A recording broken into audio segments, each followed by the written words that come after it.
नमस्कार, जय हिंद, welcome back to Nain Singh Soman Singh Kautilya academy. दोस्तों, 30 जनवरी 2023, 30 जनवरी 2023, ये वह डेट है। इस दिन आईएमएफ यानी कि अंतरराष्ट्रीय मुद्रा संगठन या मुद्रा कोष यानी कि इंटरनेशनल मॉनेटरी फंड के द्वारा एक रिपोर्ट जारी की जाती है। इस रिपोर्ट में यह कहा जाता है कि कौन से देश की इकोनॉमी ग्रोथ कर रही है और किस देश के अंदर फाइनेंशियल क्राइसिस हमें देखने को मिल रहे हैं। इस फाइनेंशियल क्राइसिस और इकोनॉमिकल ग्रोथ के ऊपर आईएमएफ जो है वो एक रिपोर्ट जारी करता है। ये रिपोर्ट पर ही बहुत सारे क्वेश्चन एमपीपीएससी, आईएएस, यूपीएससी, विभिन्न वनडे एग्जाम्स में बनते आ रहे हैं। क्या है आईएमएफ के द्वारा जो लेटेस्ट हमें अभी देखने को मिल रही वो एक रिपोर्ट है। क्या है? World economic outlook growth projections, यानी कि world economic outlook growth projections के अंदर ये देखा जाता है कि आखिरकार जो निकट अभी लास्ट ईयर रहा, जैसे कि हमारे पास अभी 2022 अभी गुजरा, तो 2022 में हमारी जो एस्टिमेट ग्रोथ रही वो कितने परसेंट रही, जीडीपी की हमारी जो ग्रोथ थी आखिरकार कितने परसेंट अप गई, है ना। साथ ही साथ 2023 और 2024 के अंदर हमारे क्या अनुमान है कि हमारे देश की इकोनॉमी या फिर विश्व की जो इकोनॉमी है वो 2023 और 24 में किस स्तर पर पहुंचने वाली है, कितने परसेंट हमें यहां पर ग्रोथ देखने को मिलेंगी, है ना। तो यहां पर सबसे पहले वर्ल्ड आउटलुक के अंदर यानी कि विश्व इकोनॉमिक की हम बात करें, वैश्विक इकोनॉमी 2022 के अंदर एस्टिमेट 3.4% जो है क्या देखने को मिला, हमें ग्रोथ देखने को मिली, है ना। 2023 के अंदर जो हमारा एक अनुमान है वो ये 2.9%, 2024 में थोड़ा सा और बढ़कर के अनुमान किसका है, आईएमएफ का अनुमान है कि 3.1% क्या होगी, हमें ग्रोथ देखने को मिलेगी विश्व स्तर पर, है ना। विश्व के सभी देश ओवरऑल जो ग्रोथ करेंगे वो, है ना, उनका सम। अब बात करते हैं कि इस रिपोर्ट के अंदर जो world economic outlook growth report हमारे पास आई है, इस रिपोर्ट के अंदर डेवलप्ड कंट्री, है ना, यहां पर ऊपर एडवांस यानी कि जो डेवलप्ड कंट्रीज हो चुकी हैं, यानी जो विकसित देश हम जिनको कहते हैं, है ना, विकसित देश। तो विकसित देशों ने क्या परफॉर्मेंस किया और जो विकासशील देश हैं उन विकासशील देशों का क्या परफॉर्मेंस रहा और क्या रहने वाला है। ये दो कैटेगरी के अंदर क्या हुई रिपोर्ट देखने को मिलेगी। इसमें नंबर 1 जो हमें है वो है विश्व की नंबर 1 विकसित अर्थव्यवस्था यूनाइटेड स्टेट, है ना। यूनाइटेड स्टेट यूएसए के द्वारा देख 2022 के अंदर बहुत कम ग्रोथ देखने को मिली, लगभग 2%, है ना, बहुत कम है ये 2%। 2023 और 2024 में ग्रोथ जो है बहुत और भी कम होने की संभावना है, 1.4, और 2024 के अंदर केवल 1% जो है वो क्या होने वाली है, ग्रोथ। यहाँ पे जो यूरोपियन एरियाज हैं उनके अंदर बात करें हम तो 3.5% और 2023 के अंदर देखो कितना बड़ा अंतर हमें देखने को मिल रहा है, ओनली 0.7%, यानी कि 1% भी अभी प्रोजेक्शन नहीं, यानी कि जैसी इकोनॉमी रहेगी वैसी की वैसी चलने वाली है ना।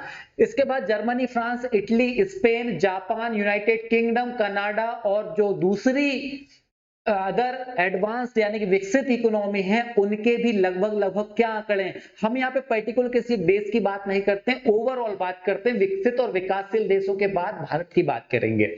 यहां पर ये देखो कि जितनी भी डेवलप्ड कंट्रीज हैं वो डेवलप्ड कंट्री 2022 के अंदर ग्रोथ ठीक ठाक रही, है ना। 2022 के अंदर जो ग्रोथ देखने को मिली ठीक ठाक ग्रोथ है, ज्यादा कम भी नहीं, ज्यादा एवरेज हम यहां पर देखने को मिलेगा वो कितना है हमारा 3.4, है ना। 3.4% जो है टोटल डेवलप्ड कंट्रीज की हमें ग्रोथ देखने को यहां पर मिल रही, कितना 3.4, है ना। दूसरी बात ये है जब हम ये वाला सेक्शन देखते हैं 2023 और 24 वाला, तो 2023-24 बहुत ज्यादा हमें क्राइसिस वाला देखने को मिल रहा है। क्यों देखने को मिल रहा है? क्योंकि यहाँ पर ग्रोथ हमें बहुत कम देखने को मिल रही है कि 1.2% ओवरऑल जो हमें यहां पर एडवांस इकोनॉमिक्स के अंदर देखने को मिल रहा है, 2.9% है ना। 2.9% जो है वो टोटल क्या है यहां पर हमें इनका एवरेज देखने को मिल रहा है ग्रोथ का। इसके बाद देखें हम यहां पर 3.1 ओवरऑल विश्व की बात की जा रही है। इसके बाद में यदि अगर बात करें हमारी 2024 के अंदर डेवलप्ड कंट्रीज, तो ये भी बहुत कम हमें ग्रोथ देखने को मिल रही है यहाँ पर, है ना। अब इस ग्रोथ के अंदर एक बहुत अच्छी चीज ये है कि डेवलप्ड कंट्रीज जो हैं वो अपने हिसाब से ग्रोथ कर चुकी है। वहां पर अभी ग्रोथ के यानी कि इकोनॉमिक्स ग्रोथ के इतने ज्यादा अवसर नहीं देखने को मिल रहे हैं जितने कहां देखने को मिलेंगे हमें, विकासशील अर्थव्यवस्था के अंदर देखने को मिलेंगे। तो विकासशील अर्थव्यवस्था के अंदर दो ऐसी कंट्रीज हैं, इंडिया और चाइना, जो कि विश्व को प्रभावित कर रहे हैं अभी। अब विश्व को प्रभावित कर रहे हैं तो यहां पर हमें देखने को मिलेगा कि emerging market and developing country economics, यानी कंट्री जो कि अभी विकासशील हैं, है ना।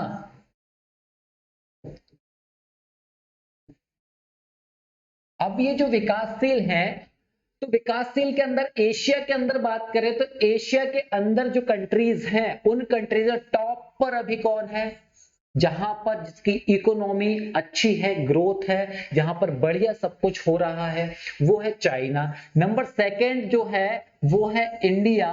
तो इंडिया को आप गौर से देखिए, ध्यान से देखिए कि हम आने वाले निकट भविष्य में क्या प्रदर्शन करने वाले हैं। निकट भविष्य में हमें जो अभी 2022 के अंदर हमने जो ग्रोथ देखो यहां पर क्या है, ये उस अकॉर्डिंग है जहां पर इकोनॉमी कितनी बड़ी है। विश्व में भारत 5वें 6वें पायदान पर लगातार जीडीपी का प्रदर्शन करता है, यानी कि हमारी जो अर्थव्यवस्था है लगातार 5वें 6वें नंबर पर बनी रहती है ना। तो उसके अकॉर्डिंग बात करें तो यहां पर इंडिया की जो ग्रोथ 2022 के अंदर देखने को मिली वो कितनी देखने को मिली हमें, यहां पर 6.8%।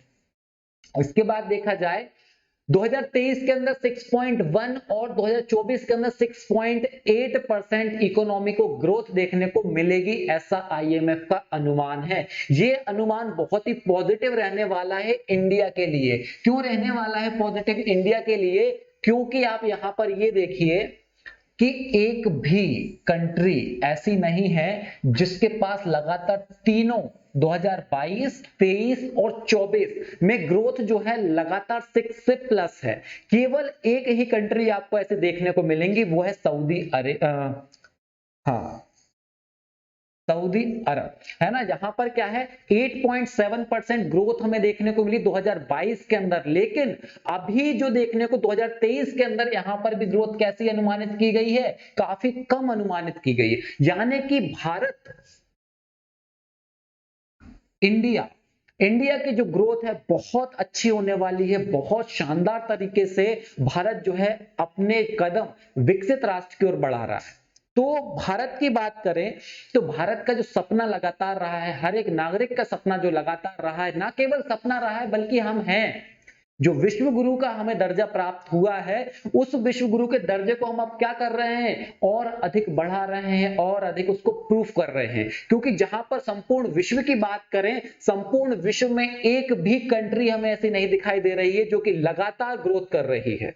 लगातार इकोनॉमिक इतना बड़ा ग्रोथ देखने को मिल रहा है, वो भी कंटिन्यूअस ग्रोथ, है ना। यहां पर ना डेवलप्ड कंट्री की बात की जाए तो एक भी नहीं दिखाई देंगी आपको, और यहां पर इमर्जिंग कंट्री की बात करें, इमर्जिंग मार्केट की बात करें तो वहां भी नहीं देखने को मिलेगी।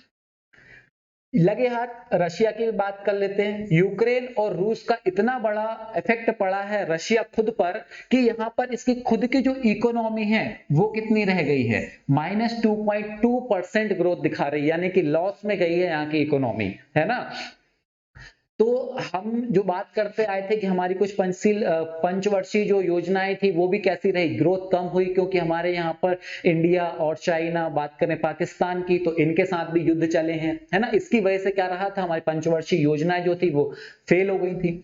तो यहाँ पर रसिया के साथ भी क्या हुआ वही देखने को मिल रहा, और निकट अभी 2023 के अंदर भी कोई खास हमें ग्रोथ देखने को नहीं मिल रही है ना। तो भारत जल्द ही अपने कदम विकसित राष्ट्र की ओर अधिक दृढ़ता से बढ़ा रहा है। साथ ही साथ क्या कर रहा है, ये अपना दावा मजबूती से विश्व के सामने रख रहा है कि हम क्या हैं, हम अर्थव्यवस्था में बढ़ते हुए वो सितारे हैं जहां पर आकर विश्व क्या काम कर सकता है और निवेश कर सकता है, और यहां पर ना केवल उनके विकास के साथ साथ हमारा विकास भी जुड़ा हुआ है ना।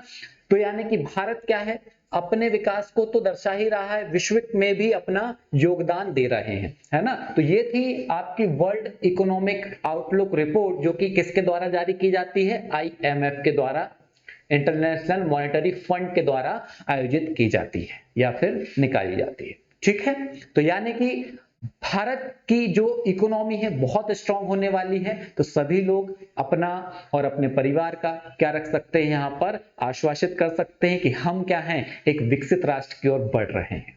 ठीक है, थैंक यू वेरी मच।